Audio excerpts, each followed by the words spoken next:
खैर अब हम इसको स्टडी करेंगे।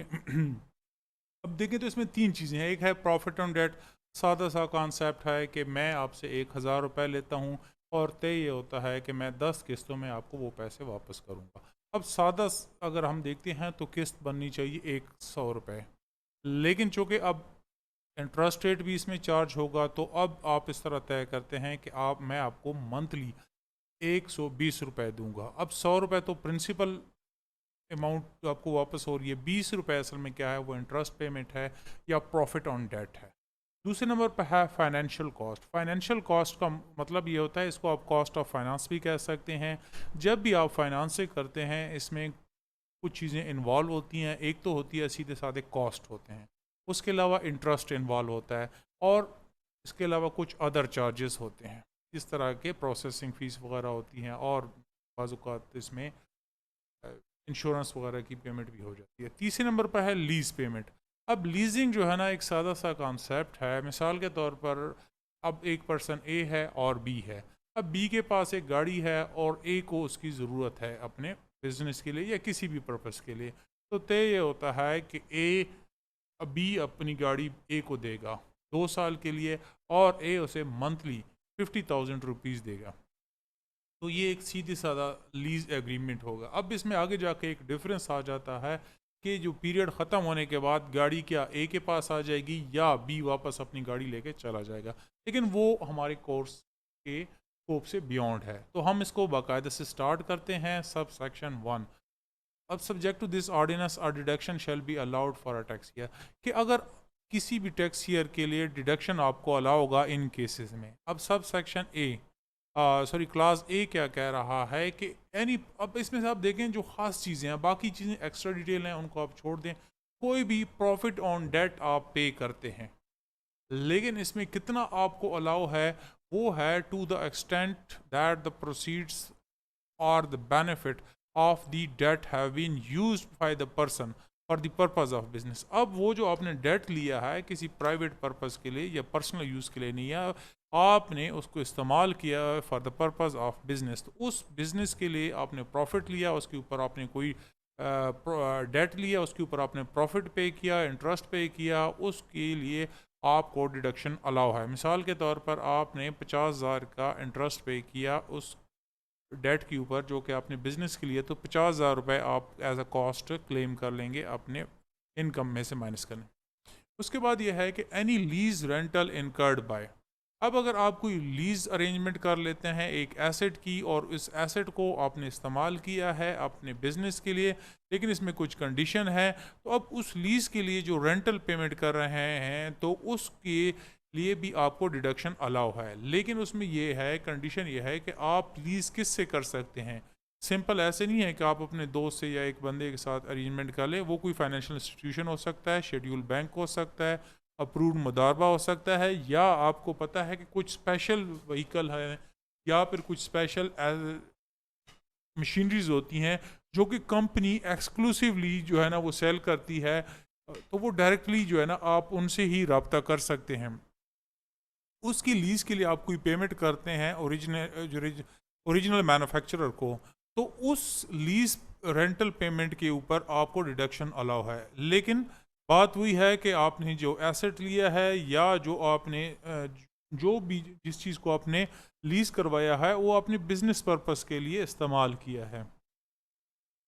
ये असल में क्रक्स ऑफ द मैटर ये इसमें है सेक्शन है कि भाई जो भी आप फाइनेंस से कर रहे हैं, जिस चीज़ के लिए कर रहे हैं, वो बिज़नेस के लिए इस्तेमाल होनी चाहिए। अब इसमें एक प्रोवाइज़ो है कि अगर आपने एक पैसेंजर ट्रांसपोर्ट जो है वो लीज़ करवा ली है, और उस लीज़ को यानी वो जो गाड़ी है वो पेइंग फॉर हायर नहीं है। पेइंग फॉर हायर का मतलब ये हुआ कि वो किराए के ऊपर अवेलेबल नहीं है, चाहे वो किराया शेयरिंग बेस पे हो जिस तरह बस वगैरह होती है, या आप स्पेशल चलाते हों। तो अगर ऐसी बात नहीं है तो फिर उसमें से आपकी गाड़ी के लिए मैक्सिमम अमाउंट सेट कर दी गई है कि सॉरी, ये 2.5 मिलियन से ज़्यादा महंगी गाड़ी नहीं हो सकती। आप मिसाल के तौर पर ये नहीं कर सकते कि 7 मिलियन की गाड़ी आपने अपने जो है उसमें से अदर देन हायर पर्पज़ के लिए लीज़ करवा ली। ये मैक्सिमम लिमिट लगा दी 2.5 मिलियन, यानी कि 25 लाख रुपए से ज़्यादा आपकी प्रिंसिपल अमाउंट नहीं होगी। उसके बाद सी ये कह रहा है कि एनी अमाउंट इनकर्ड। अब आपने अमाउंट इनकर्ड की है किस मकसद के लिए? अब ये है मुदारबा और पार्टिसिपेशन टर्म सर्टिफिकेट होल्डर। अब for any funds borrowed and use by the person for the purpose of business. अब बिजनेस पर्पज के लिए अब मुदारबा ने कुछ पैसे लिए या फिर पार्टिसिपेशन टर्म सर्टिफिकेट के होल्डर ने कुछ पैसे लिए उधार, और वो मकसद क्या था कि वो बिज़नेस इस्तेमाल करे। अब उसके लिए जो पेमेंट की जाएगी तो वो भी मुदारबा जो यानी कि जिसको पेमेंट करेगा तो वो जो है ना आप एज अ कॉस्ट क्लेम कर लेंगे। यहाँ अब नेक्स्ट ये कह रहा है कि any amount incurred by scheduled bank to the person maintaining a profit and loss और profit and loss sharing account. अब आपको पता है कि आपके पास पीएलएस अकाउंट होते हैं जो कि बैंक में आप मेंटेन करते हैं। अब उसमें इस तरह होता है कि अगर बैंक को प्रॉफिट होता है या लॉस होता है तो उसके ऊपर जो पेमेंट अगर वो उस अकाउंट होल्डर को करेगा तो वो जो पेमेंट होगी वो bank as a deduction claim कर लेगा। Or deposit with bank as a distribution of profit by the bank in respect of deposit. या फिर बैंक को प्रॉफिट होता है उस प्रॉफिट में से डिस्ट्रीब्यूशन करती है तो फिर भी आप बैंक ने जितनी डिस्ट्रीब्यूशन की है, फ़र्ज़ कीजिए 5 लाख की प्रॉफिट की डिस्ट्रीब्यूशन की गई है तो वो उसको 5 लाख को एज ए डिडक्शन क्लेम कर लेगा। अब ये नेक्स्ट जो सेक्शन है ये आपको बड़ा लेंथी सा आएगा लेकिन बाकी फजूल सी डिटेल है। काम की चीज़ क्या चीज़ है? Any amount incurred bye house building finance. क्या हाउस बिल्डिंग फाइनेंस अगर कोई पेमेंट करता है, किसको करता है? आगे उसने फिर हिस्ट्री लिखी हुई है, उसको छोड़ दें आप। टू द ये जो हाईलाइट पोर्शन है इसको देखिए, टू द स्टेट बैंक। अब अगर house building finance corporation state bank को करता है, क्यों करता है? As a share of bank in the profit derived by the corporation. अब मैं ज़रा थोड़ा सा आपको बता देता हूँ, चल खैर पढ़ लेते हैं, पहले इसको देखते हैं कि ये अगर बैंक है यानी कि स्टेट बैंक ऑफ पाकिस्तान ने एक जगह कॉरपोरेशन को पैसे दे दिए और उसको कहा है कि ठीक है आप जहाँ कारोबार करेंगे, किसी को पेमेंट करेंगे, कोई प्रॉपर्टी वगैरह इसका डेवलप करेंगे तो उसमें मेरा शेयर होगा। अब उसमें इस तरह हुआ कि कॉरपोरेशन को यानी एचबीएफसी को प्रॉफिट हो गया। अब उसमें से जो स्टेट बैंक को शेयर दिया गया तो उस शेयर के लिए जितनी भी पेमेंट की गई है वो हाउस बिल्डिंग फाइनेंस जो है वो एज आ डिडक्शन शो कर लेगा। मेरे ख्याल में आप समझ गए हैं कि आप हाउस बिल्डिंग फाइनेंस है, अब उसको उसने कहीं इन्वेस्टमेंट करनी थी, इसके लिए वो स्टेट बैंक के पास गया, स्टेट बैंक से पैसे लिए और स्टेट बैंक ने उसे कहा कि ठीक है आपके प्रॉफिट एंड लॉस में मैं भी शेयर हूँ। अब एचबीएफसी को प्रॉफिट हो गया तो उस प्रॉफिट में से जो शेयर था स्टेट बैंक का वो दे दिया गया, तो वो जो उसमें जितनी भी पेमेंट की गई है स्टेट बैंक को एचबीएफसी उसको शो करेगा एज अ डिडक्शन, उसको अलाउ है। Any amount incurred by the national development leasing. अब अगर नेशनल डेवलपमेंट लीजिंग कॉरपोरेशन है, अब ये बिल्कुल इसी तरह की कहानी है। अब उसने कोई लीजिंग अरेंजमेंट करनी है तो अगेन ये किसके पास जाएगा? स्टेट बैंक ऑफ पाकिस्तान के पास जाएगा कि भाई मुझे पैसे दें। अब उसने पैसे दे दिए हैं और लेकिन अरेंजमेंट आपस में ये हुई है कि ये जो लीजिंग की गई है इसमें state bank of Pakistan as a partner होगा, यानी कि एज अ शेयर इसमें शेयर होगा प्रॉफिट एंड लॉस में। तो अब अगर इस कॉरपोरेशन लीजिंग कॉरपोरेशन को प्रॉफिट होता है तो डेफिनेटली स्टेट बैंक को हिस्सा तो देना है, तो स्टेट बैंक को जितनी पेमेंट की गई है as a result of share in profits तो उसको हम एज आ डिडक्शन क्लेम करेंगे। और ये नेक्स्ट है वो बिल्कुल इसी तरह है लेकिन यहाँ बात आपके पास एसएमई बैंक की आ गया, small and medium enterprise bank. अब अगर इस तरह होता है कि एसएमई कहीं इन्वेस्टमेंट करता है और इन्वेस्टमेंट में स्टेट बैंक से पैसे लेता है और स्टेट बैंक का वहाँ शेयर होता है, बाजू का स्टेट बैंक सिंपल लोन दे देती है कि भाई ये लो पैसे, मुझे आपने इंटरेस्ट रेट ही देना है, तो वो तो हो गई अलहदा कहानी। लेकिन अगर आप स्टेट बैंक उसमें एज आ पार्टनर के तौर पर पैसे पे करता है तो अब एसएमई बैंक को प्रॉफिट होता है तो फिर जो शेयर मिलेगा स्टेट बैंक को पे करेगा SME bank as a credit line provided by the bank on profit and loss sharing basis. Profit and loss sharing basis की वजह से जो payment state bank of Pakistan को की गई है स्टेट बैंक एसएमई बैंक ने, तो एसएमई बैंक को उस डिडक्शन को, उस पेमेंट को एज अ डिडक्शन क्लेम कर लेगा। एच, एच में क्या कहा जा रहा है? एच में ये कहा जा रहा है कि any amount incurred by a person in a tax year to a banking company under a scheme of मुशारका representing banks share in the profit. मुशारका का मतलब क्या हुआ? शराकत दारी है। अब बैंक, आपने कारोबार शुरू किया, इसमें बैंक ने बजाय लोन देने के आपको जो पैसे दिए हैं वो एज अ मुशारका दिए हैं कि उसमें प्रॉफिट एंड लॉस में उसका हिस्सा होगा। अब आपको प्रॉफिट हो जाता है तो बैंक को जो आप पेमेंट करते हैं as a share in as a share of मुशारका, तो वो पेमेंट आप इसको डिडक्ट कर लेंगे एज एक कारोबार करते हैं। अब उसमें आप किसी बैंकिंग कंपनी से लोन लेते हैं, लेकिन वो लोन इस तरह का लोन नहीं है, बल्कि उसने एज अ स्कीम ऑफ मुशारका इसमें इन्वेस्ट किया है। मुशारका का मतलब क्या है? वो आपके साथ प्रॉफिट्स में और लॉस में शराकत दार है। अब अगर आपको प्रॉफिट हो गया उस प्रोजेक्ट से, अब उस प्रॉफिट में से आपने बैंक का शेयर पे कर दिया, मिसाल की तरह 50-50 की हम बात कर लेते हैं। अब आपका शेयर जो हुआ, तो प्रॉफिट जो हुआ वो 1 लाख का था, तो 50,000 रुपये तो आपने भाई बैंक को पे करने एज अ मुशारका। अब 50,000 रुपये जब आप पे करेंगे तो इसको डिडक्शन के तौर पर क्लेम कर लेंगे। नेक्स्ट है any amount incurred by a person in a tax year to a certificate holder under मुशारका।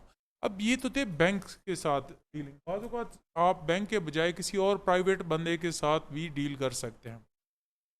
अब मिसाल के तौर पर मिस्टर एक्स है, वो एक कारोबार कर रहा था, वो उसको मिस्टर वाई से उसने कहा कि यार आप इस तरह करें, आप भी इसमें इन्वेस्ट करें, मैं आपको एक सर्टिफिकेट इशू कर लेता हूँ मुशारका का। मतलब क्या हुआ कि आप भी फिर इस पैसों की हद तक आप मेरे प्रॉफिट एंड लॉस में शेयर होल्डर होंगे। अब अगर वो जो है ना, आप मिस्टर वाई को पेमेंट करते हैं एज अ रिजल्ट ऑफ आपको प्रॉफिट हुआ उसमें से उसको शेयर पे करते हैं, तो वो भी आपको अलाउ है एज अ रिडक्शन। लेकिन इसमें यह नहीं है कि भाई जो है ना आप किसी भी बंदे को इस तरह का सर्टिफिकेट इशू कर लें। इसके लिए होना चाहिए कि ये जो स्कीम है मुशारका स्कीम, ये अप्रूव्ड होना चाहिए securities and exchange commission of Pakistan, religious board से। और उसके अलावा ये जो है ना उसमें से बाकी चीज़ें फजूल हैं। और सर्टिफिकेट होल्डर और जो पेमेंट की गई है, इसका मकसद क्या था कि इसमें से जो सर्टिफिकेट होल्डर था उसका शेयर बन रहा था प्रॉफिट में, आपने वो शेयर पे किया है, क्योंकि ये भी आपकी फाइनेंसिंग कॉस्ट में आता है। जे, सब सेक्शन जे ये कह रहा है कि the financing cost of securitization of receivable incurred by the originator in a tax year for from a single purpose vehicle being the trade, being the difference between the amount received by the originator and the amount of receivable securitized from a special purpose vehicle. देखें ये थोड़ा सा आपको शायद अजीब सा लगा होगा और मुश्किल होगा, लेकिन ये आसान सा है कि देखिए आपके कुछ रिसीवेबल थे। रिसीवेबल का मतलब क्या हुआ कि आपने 3-4 कंपनियों को माल बेचा। अब उन्होंने कहा कि ठीक है हम आपको 1 महीने बाद या 2 महीने बाद पेमेंट करेंगे। अब ये तो हो गई बात सीधी सादी के ट्रेड रिसीवेबल थे, लेकिन आपने सोचा कि यार मेरे तो पैसे फंस गए हैं, तो क्यों ना मैं इस तरह कर लेता हूँ, इन रिसीवेबल को मैं फाइनेंस कर लेता हूँ। तो आपने उन रिसीवेबल की एक सिक्योरिटी बनाई और फिर किसी उसको आपने ट्रेड कर लिया, किसी बैंक को आप प्रोवाइड कर सकते हैं या किसी और बंदे को दे सकते हैं। तो बैंक क्या कर देता है, आपको उस सिक्योरिटीज़ अपने पास रख लेगा और उन सिक्योरिटीज़ की जगह आपको कुछ पेमेंट कर लेगा। बदले में क्या करेगा, उस आपको कुछ इंटरेस्ट चार्जेस आपसे लेगा। मिसाल के तौर पर अब एक कंपनी है मिस्टर एक्स वाई जी।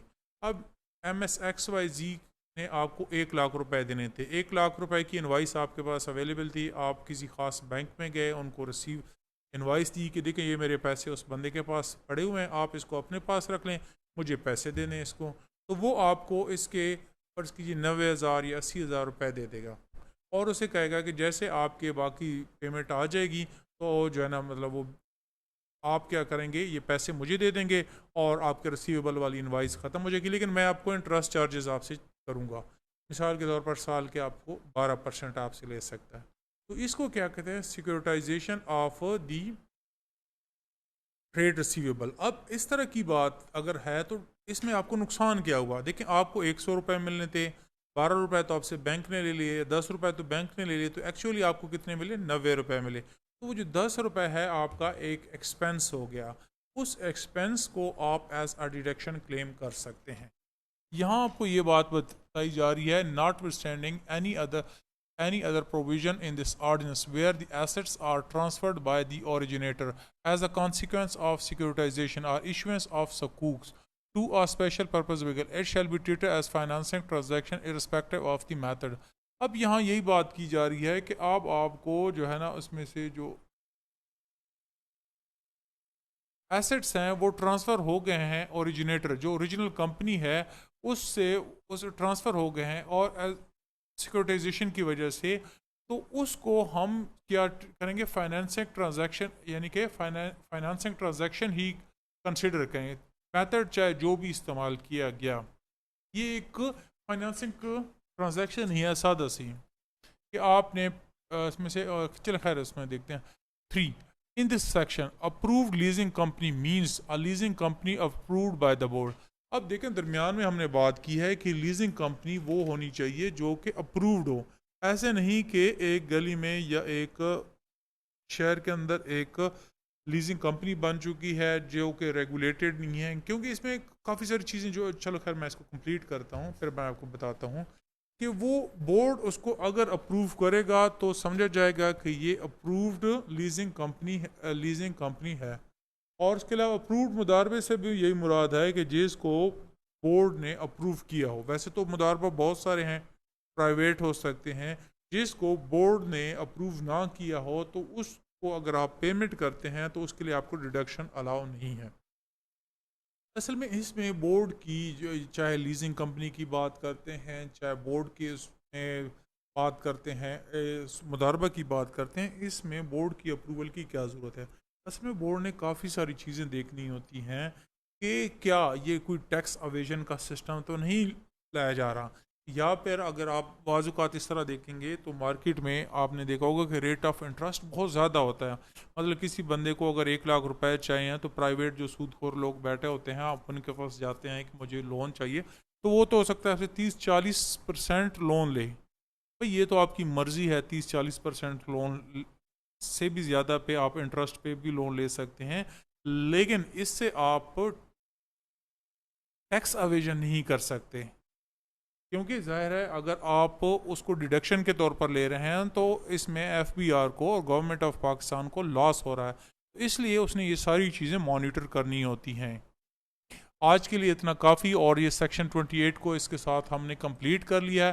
चलिए हम ज़रा इसको रिकैप कर लेते हैं। देखें इसमें अगर आप सेक्शन 28 को देखते हैं तो जो है ना इसमें से डिटेल तो ज़्यादा है, लेकिन हम असल में 3 पार्ट्स को हमने सेलेक्ट कवर किया कि प्रॉफिट ऑन डेट होगा, आपने लोन लिया, उस लोन के ऊपर जो इंटरेस्ट पेमेंट करते हैं उसका आपको डिडक्शन अलाउ होगा। उसके अलावा मुख्तलिफ़ किस्म की फाइनेंसिंग्स होती है, उसमें कोई कॉस्ट इन्वॉल्व हो जाती है तो वो भी आपको डिडक्शन अलाउ है।